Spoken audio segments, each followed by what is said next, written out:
পুতুল কমবে আমি আজকে বছর আমার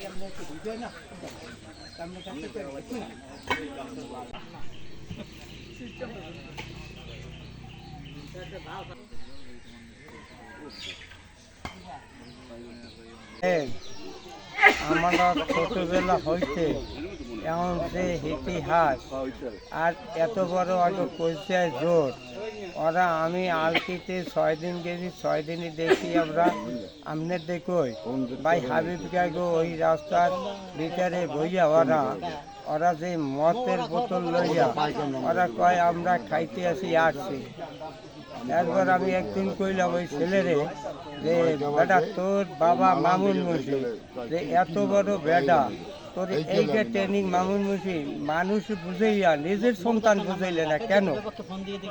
তোর মায়ের দোষ না তোর আব্বার দোষ আনলে।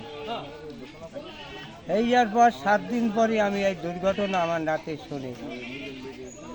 দুর্ঘটনা শুনে আমি গেছি দমকিতে যাইয়া ইউনুসারে দেখলাম স্যার নাতি তো আপনার ধুমকিতে আমি স্যার কেরামতলে আপনার কলেজে ভর্তি করাইছি আমি দেখে করাই না যে কেরামত স্যারের কলেজে ভর্তি করাইলে কিছু ভদ্রতা বা ওই আমার নাতি শেষই হয়ে গেছে ওরাও আপনার ফাঁসি আমি চাই।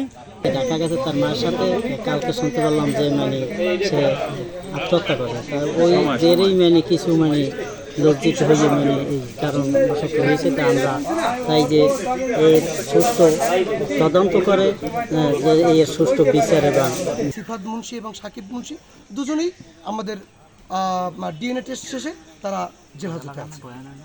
কথা হতো তদন্তের অগ্রগতি সম্পর্কে সে আমার কাছ থেকে সবসময় ফোন করতো, তার সাথে আমার কথোপকথন হতো। আমি তাকে আমার ঊর্ধ্বতন কর্তৃপক্ষের নির্দেশে আমার মোবাইল নাম্বার দেওয়া ছিল যে আপনি যদি কখনও কোনো সমস্যা মনে করেন আপনি আমাকে ফোন দেবেন।